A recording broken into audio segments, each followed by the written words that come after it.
So here's my petrol Massey 135 with the broken steering box. So that's, the column comes there with the shaft down through there, and then it turns, so if you can see that, the rotor, there's one there, and then there's one underneath it here. This is the one that's been broken. These two little lugs, they sit on there like that, and they've just snapped off. You can see that pin there. That pin goes in there, so there's one on each side, one on each rotor as it turns. There's the steering column,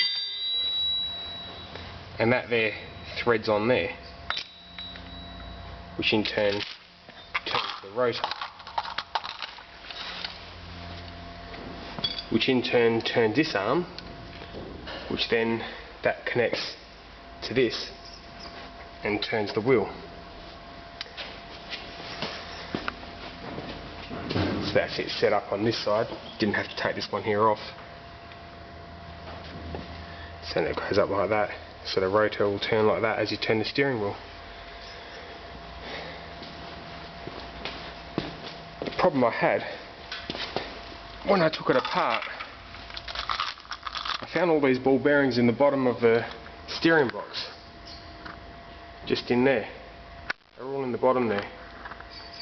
And I couldn't work out where on earth they went, because on the steering column there's no race down here for ball bearings, and I thought that's where they must have come from.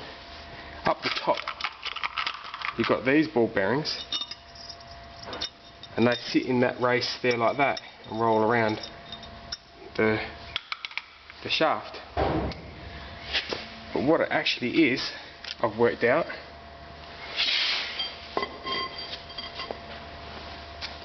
is when you put this here on, it actually doesn't thread on. It needs the ball bearings put in there. If you can see that little hole just there, you put the ball bearings in there, and then they all fit down nicely and it turns. See if you can see, the ball bearings, they just fall in that little hole. Easier with two hands. There. And they just fit in there. So then you can see once you get the ball bearings all in, it just goes right past the thread, but that's basically how it works.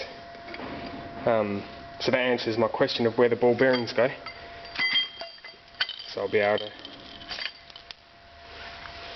sort that out. Ball bearings are falling out because I've gone past the thread there.